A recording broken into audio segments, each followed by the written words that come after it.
Hello there and welcome back to our channel. In this video, we will demonstrate how to fix BlockOff 6 GPU driver version error 2025. The simplest way is to open Device Manager and check the Display Adapter section to see which driver you are using.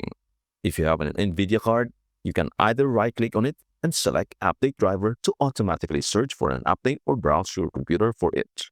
This will try to find the driver and install it for you. Alternatively, if you have NVIDIA, you can search NVIDIA drivers or GeForce Driver Update on Google.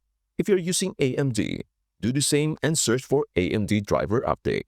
If you have Intel, you can usually update your drivers directly from the right-click menu in Device Manager.